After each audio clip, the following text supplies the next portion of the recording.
Kita diperkenalkan mantan gangster bernama Dongchul. Dongchul ini sudah berubah dan pensiun menjadi seorang gangster. Sekarang dia bekerja sebagai penyetok hasil laut di pasar. Dan temannya bernama Chonsik. Suatu hari dia ditelepon kenalannya yang bilang untuk bertemu. Ternyata Dongchul bertemu seseorang yang menawarinya untuk berinvestasi di kepiting raja. Orang tersebut bilang dalam 3 bulan Dongchul akan mendapatkan keuntungan berkali-kali lipat. Awalnya Dongchul enggan untuk berinvestasi, tapi karena tergiur keuntungan yang sangat besar, akhirnya dia mau juga. Lalu Shin pun beralih ke istri dari Dongchul bernama Jisoo. Selesai bekerja, Dongchul menjemputnya. Di dalam mobil, Dongchul cerita bahwa temannya menawarinya untuk berinvestasi di kepiting raja. Dongchul juga cerita keuntungannya akan sangat besar. Tapi Jisoo melarang Dongchul untuk berinvestasi karena berkali-kali Dongchul ini sudah tertipu investasi bodong. Lalu Shin pun beralih ke seorang gangster bernama Gite. Di hari itu, dia menagih hutang ke salah seorang pria. Karena hutangnya belum juga dibayar, Gite berencana membunuhnya agar mendapatkan uang asuransi. Akhirnya, dia mengambil bata dan berencana memukul kepala pria tersebut. Tapi tiba-tiba anak dari pria tersebut datang. Anak tersebut bernama Soyeon.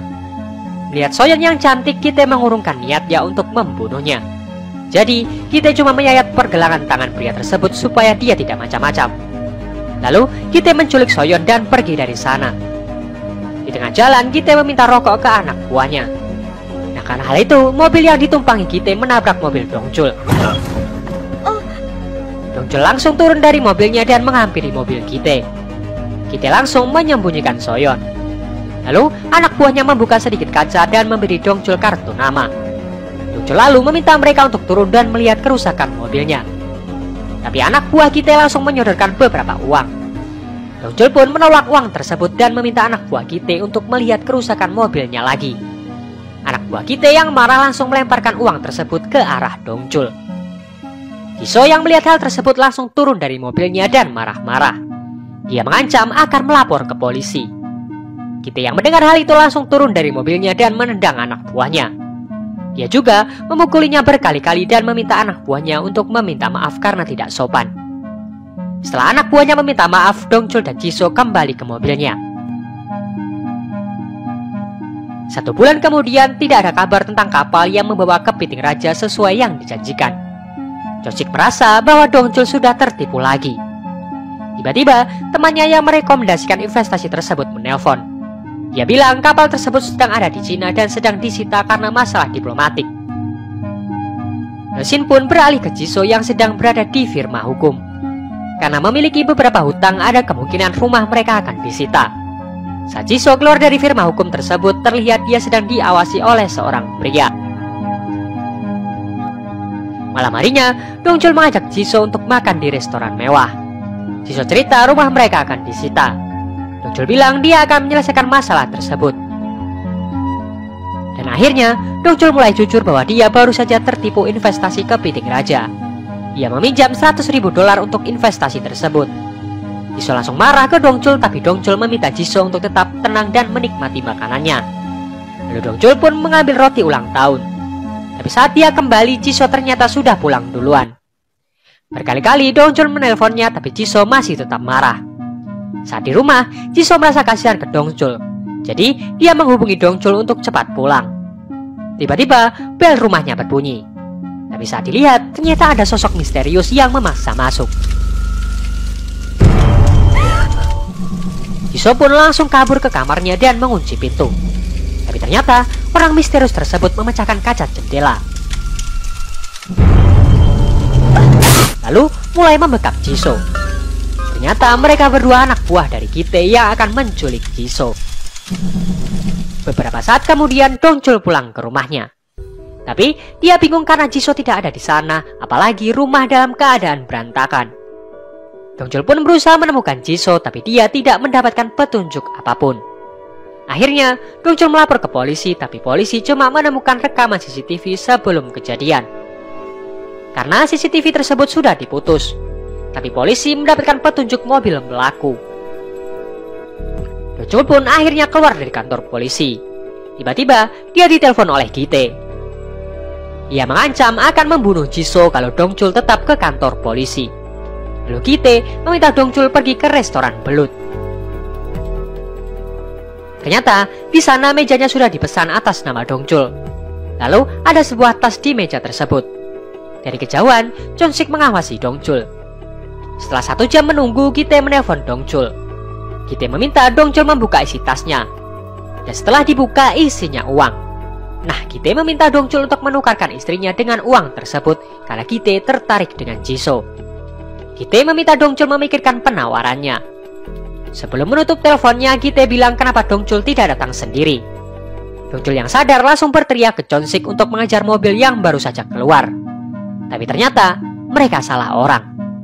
Sore harinya Dongchul dan Chon-sik melapor ke polisi. Di sini polisi bingung karena baru kali ini penculik malah memberikan uang. Lalu polisi tersebut berdiskusi dengan detektif Jang. Detektif Jang pun bilang dia akan menyita uang tersebut sebagai barang bukti. Keesokan harinya, Dongchul kembali ke parkiran apartemennya untuk mencari petunjuk. Dia pun melihat CCTV di sebuah mobil. Lalu dengan cepat dia menemui detektif Jang. Detektif Jang bilang CCTV mobil sudah diperiksa, tapi karena hari itu hujan, wajah pelaku tidak nampak. Jadi Jang meminta Dongchul untuk menunggu polisi menemukan bukti. Lalu detektif Jang meninggalkannya. Di sini Dongchul melihat banyak sekali poster orang-orang yang hilang. Tapi polisi di sana malah terlihat sangat santai.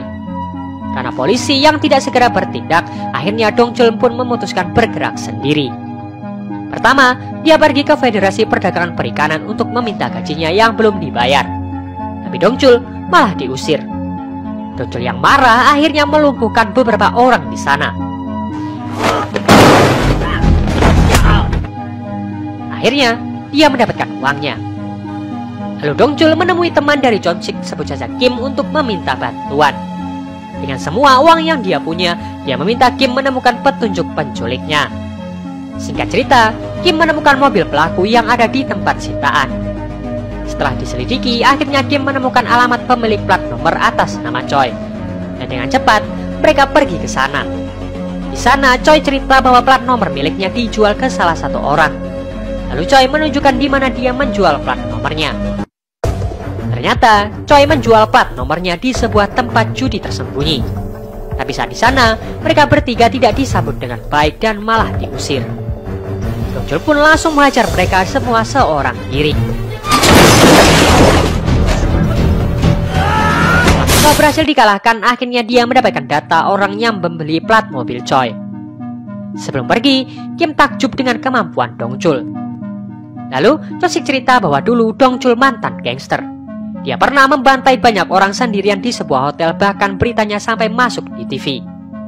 Lalu dia bertemu Jisoo dan berubah. Jadi para penculik tersebut salah memilih lawan. Akhirnya mereka bertiga pergi ke sebuah bar. Tapi siangnya dia menemukan jalan buntu. Saat di luar, dia melihat seorang pria bersama beberapa wanita. Dongchul merasa tidak asing dengan pria tersebut. Akhirnya, dia mendekati mobil pria tersebut dan melihat kartu nama restoran belut kemarin. Akhirnya, dia ingat bahwa pria tersebut yang menghalangi jalan Dongchul ketika dia pulang. Dongchul pun menunggu pria tersebut kembali. Saat pria tersebut masuk mobilnya, Dongchul mengetuk kaca mobilnya. Pria tersebut kaget dan berusaha kabur, tapi Dongchul dengan cepat langsung memecahkan kaca mobil dan memukulnya berkali-kali. Tapi sialnya, pria tersebut bisa kabur. Tiba-tiba detektif Jang menelpon dan ngasih tahu dia menemukan mayat yang ciri-cirinya seperti Jisoo. Dengan cepat, Dongchul pergi ke kantor polisi dan melihat foto-foto korban. Dongchul langsung tenang karena ternyata mayat tersebut bukan Jisoo. Lalu polisi menemukan kecocokan mayat tersebut dengan orang yang hilang 2 tahun lalu. Keesokan harinya, Kim ngasih tahu sebelum hilang korban mengalami koma. Setelah berbulan-bulan tidak menemukan petunjuk tentang hilangnya korban, tiba-tiba suaminya datang untuk menyerahkan diri ke polisi. Siang harinya, Dongchul dan Chon-sik menemui suami korban. Lalu, suami korban cerita bahwa 2 tahun lalu istrinya koma dan diliput oleh media saat suaminya merawat korban. Ternyata, Kite melihat berita tersebut tapi dia merasa muak. Beberapa hari kemudian, suami korban ditangkap oleh Kite. Kite cerita bahwa suami korban seorang munafik. Dia menangis di TV cuma untuk mendapatkan simpati dan uang. Nah, jadi Kite memberikan uang yang banyak dan menawarkan pertukaran. Istrinya yang koma ditukar dengan uang tersebut.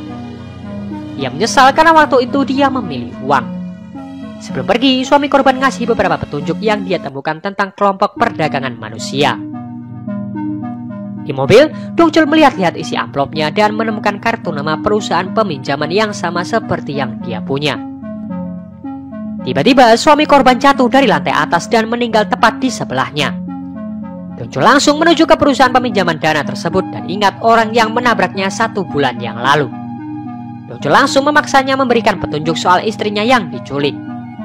Karena tidak mendapatkan jawaban, akhirnya Dongchul menyeretnya keluar.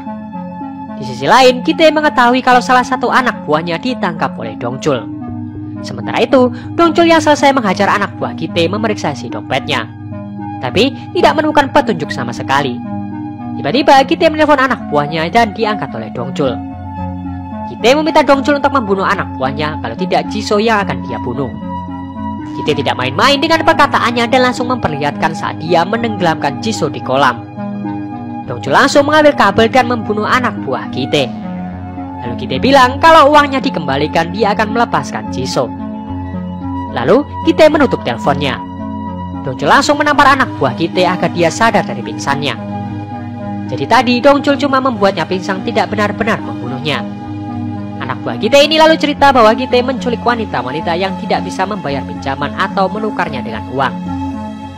Setelahnya, wanita-wanita ini akan dijual ke orang-orang kaya bahkan sampai ke luar negeri. Dan jika sudah tidak berguna lagi, Ki-tae akan menjual organ-organ mereka agar tetap mendapatkan uang.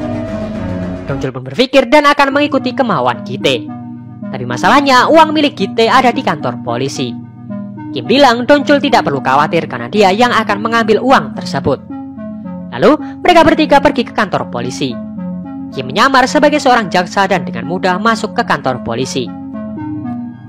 Tapi mereka akhirnya ketahuan setelah polisi memastikan ke salah satu detektif. Dongchul yang tahu langsung membakar salah satu mobil di parkiran untuk menarik perhatian. Singkat cerita, Kim dan Chon-sik berhasil kabur dengan membawa uangnya. Dongchul lalu menghubungi Ki-tae untuk segera melakukan pertukaran. Ki-tae pun pergi dan berpesan ke anak buahnya untuk membunuh Jisoo dan Soyeon setelah Ki-tae mendapatkan uangnya. Mendengar hal itu, Jisoo mencoba untuk kabur. Dia melihat ke jendela dan berusaha kabur lewat sana. Jadi, dengan alas seadanya dia mulai melepaskan baut di jendela. Mendengar suara gaduh, anak buah Ki-tae mencoba mengeceknya. Tapi saat dia datang, Jisoo sudah berada di luar. Dan dengan cepat, Jisoo melompat ke atap gedung lain. Tiba-tiba dari belakang Soyeon memukulnya. Lalu dia berusaha kabur, tapi sialnya Ki-tae kembali ke sana.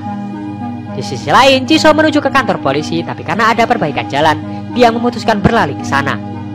Tapi baru sampai di depan kantor polisi, Ki-tae dan anak buahnya datang dan menculiknya kembali. Sementara itu, Dongchul sudah berada di markas Ki-tae, tapi dihentikan oleh anak buah Ki-tae. Akhirnya Dongchul pun membantai semua anak buah Ki-tae.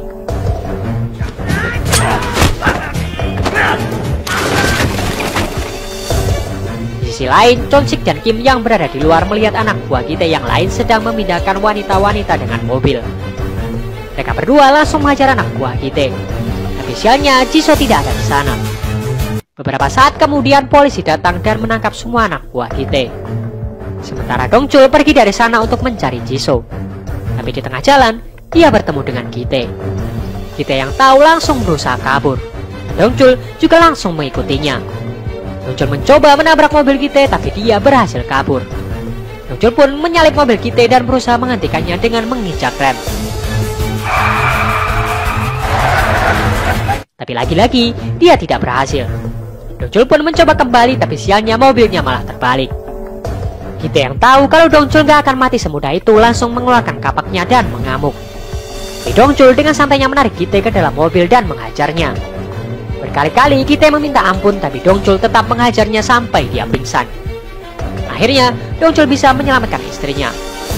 Beberapa saat kemudian polisi akhirnya datang. Beberapa hari kemudian berita menyiarkan tentang penangkapan gembong perdagangan manusia dan organ manusia. Lalu berita yang lebih menggembirakan adalah tentang dilepasnya kapal yang membawa kepiting raja seberat 8 ton dari Cina. Jadi sekarang Dongchul menjadi orang kaya. Dia memiliki restoran kepiting raja. Chon-sik, Kim dan Soyeon bekerja di sana. Dan film pun berakhir.